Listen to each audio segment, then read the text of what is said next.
السلام علیکم جی تو ناظرین، میں ہوں آپ کی میزبان نادیہ طاہر اور آپ دیکھ رہے ہیں افواہ یوٹیوب آفیشیل، اور میں لے کر آئی ہوں افواہ کے زیر اہتمام جاری تحریری مقابلے میں شامل ایک نئے افسانچے کا وائس اوور۔ تو جن مصنفہ کا افسانچہ آج میں لے کر آئی ہوں ان کا نام ہے سمینہ طاہر بٹ، اور افسانچے کا عنوان ہے پیام رمضان۔ تو چلتے ہیں افسانچے کی طرف، لیکن اس سے پہلے میری آپ سے ایک چھوٹی سی درخواست ہے کہ اگر آپ نے ابھی تک ہمارے چینل کو سبسکرائب نہیں کیا تو کائنڈلی سبسکرائب کریں اور بیل آئیکن کو پریس کرنا مت بھولیے گا، تاکہ مستقبل میں آنے والی تمام نیو ویڈیوز کے نوٹیفیکیشنز آپ کو بآسانی بر وقت ملتے رہیں۔ تو چلتے ہیں افسانچے کی طرف۔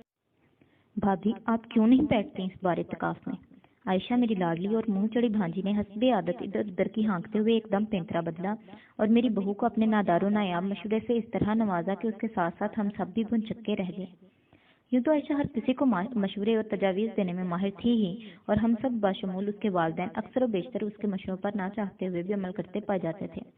مگر جیسے ہی وہ خاندان بھر کی بہوؤں اور بھابھیوں کو اپنی قیمتی مشوروں سے نوازنا شروع کرتی، تمام ساسوں اور نندوں میں اندرون خانہ بے چینی سے پھیل جاتی، کیونکہ عائشہ بی بی کے اس سوشل ورک کا خمیازہ ہم جیسی ساسوں اور اس کی لاڈلی بیٹیوں کو بھگتنا پڑ جاتا تھا۔ لیکن اس محترمہ کو اس کی بالکل بھی پرواہ نہ تھی۔ اس پر ایسے جیسے سوشل ورک کا بخار اکثر و بیشتر چڑھا رہتا، اور ایسے موقعوں پر میری طرح کی عقل مند ساسیں اپنی بہوؤں پر کڑی نگاہ رکھتے ہوئے انہیں عائشہ سے کوسوں دور رکھنے کی کوشش کیا کرتی تھیں۔ بھابھی، سوچ کیا رہی ہیں آپ؟ نیک کام کرنے کے لیے اتنا سوچنے کی ضرورت کیا ہے بھلا؟ آپ تو بس یہ سوچیں کہ دوران اعتکاف آپ اللہ کی کس قدر نزدیک ہو جائیں گی، رمضان کی برکات اور فضائل جھولیاں بھر بھر کے سمیٹیں گی، اور آپ کے اس عمل کی برکت سے اس گھر پر بھی کس کس طرح کے فضائل نازل ہوں گے۔ سوچیں ذرا بھابھی، اللہ کی رحمتیں، برکتیں اور فضیلتیں بارش کی طرح برس رہی ہوں گی، اور اس بارش میں ہم سب سرتا پاؤں بھیگ بھیگ جائیں گے۔ واہ سبحان اللہ! عائشہ ہم سب کی خاموشی کو پوری طرح سے نظر انداز کرتے ہوئے ایک بار پھر سے اپنے مشوروں کو پٹاری کھولتے ہوئے اس قدر جذباتی انداز میں کہا کہ سب متاثر ہو کر اس بات میں سر ہلانے لگے۔ اور رہی بات میری، تو میں ابھی تک جو اس کے پہلے حملے سے ہی نہیں سنبھل پائی تھی، اس کے دوسرے ڈرون اٹیک سے بالکل ہی چت ہو گئی تھی۔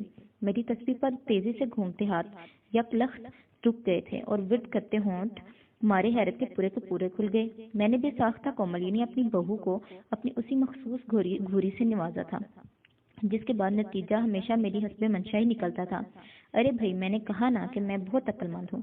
دیکھیں نا، جب سانپ بغیر لاٹھی کے ہی مر سکتا ہو تو پھر لاٹھی کو تکلیف دینے کی ضرورت کیا ہے؟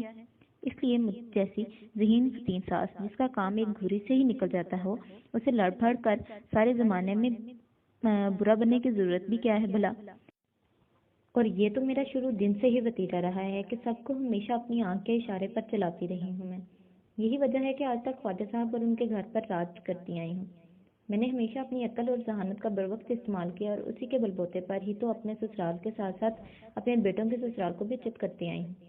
اور رہی کومل، تو وہ تو اللہ میاں کی گائے ہے گائے، سیدھی سادی، بہت معصوم سی۔ 7 سال ہو چکے اس کی شادی کو اور میری رات تھانے میں آئے ہوئے، مگر کیا مجال ہے جو آج تک مجھے کسی بات سے اختلاف کرنے کی اس نے جرت بھی کی ہو۔ ارے بھائی، آپس کی بات ہے، جب خواجہ صاحب کو آج تک میرے کسی عمل سے اختلاف نہیں ہوا تو کومل بیچاری کس کھیت کی مولی ہے؟ ہاں، البتہ میرے بڑے بیٹے مغیث نے خوب اپنی مرضی کی، ایسی دھول جھونکی میری آنکھوں میں کہ میری ساری ذہانت فصاحت منہ کھولے آنکھیں پھاڑے بس دیکھتی کہ دیکھتی رہ گئی۔ مغیث ہمارا سب سے بڑا لاڈلا اور ہونہار بیٹا، جسے CA کے بعد مزید تعلیم کا چسکا آکسفورڈ لگ گیا، اور وہ جو ہم سب سے خوب وعدے وعید کر کے یورپی ڈگریاں لینے گیا تھا۔ یورپی ڈگریاں تو جب ملتی تب ملتی، ہاں البتہ ایک یورپی میم ضرور مل گئی تھی، اور اس نے اس جنجال پورے میں واپس آنے سے لاکھ تک بہتر یہی سمجھا کہ وہ شادی کر کے وہیں سیٹل ہو جائے۔ جی، ہمارا ہونہار لاڈلا بہت انوکھا بھی تو تھا نا۔ مغیث کی طرف سے جب ہاتھ دھونے اور مایوس ہونے کے بعد میں نے فوری طور پر منیب کے لیے لڑکی دیکھنا شروع کر دی، اور اس کے لیے مجھے کوئی خاص تردد بھی نہیں کرنا پڑا تھا۔ کومل کے والدہ میری چھوٹی بہن زبیدہ کی ملنے والی تھی۔ بے حد شریف النفس سفید پوش لوگ تھے وہ۔ اس کے والد صاحب پروفیسر تھے اور والدہ اس کی اسکول ٹیچر۔ ان کی 3 بیٹیاں ہی تھیں اور کومل کا نمبر پہلا تھا۔ اس کے والدین کا دبوسا شریفانہ تھا، تو میں نے پسند کیا اور واقعی ہتھیلی پر سرسوں جبا ڈالی اور چند مہینوں کے اندر اندر کومل کو بہو بنا کر گھر لے آئے۔ منیر میرا بڑا ہی فرما بردار بیٹا ہے، اتنا فرما بردار کہ اس نے میرے ایک بار کہنے پر اپنی محبت کا گلا گھونٹ دیا۔ میرے بہتے آنسو اور لرزتا وجود دیکھ کر اس کی اپنی حالت غیر ہو گئی، اور یوں میں مغیث کی لو میرج کی ڈری اور ڈسی ہوئی اپنی ذہانت اور عقل کے بلبوتے پر اپنے دوسرے بیٹے کو اس محبت نامی بلا کے منہ سے کھینچ ہی لائی۔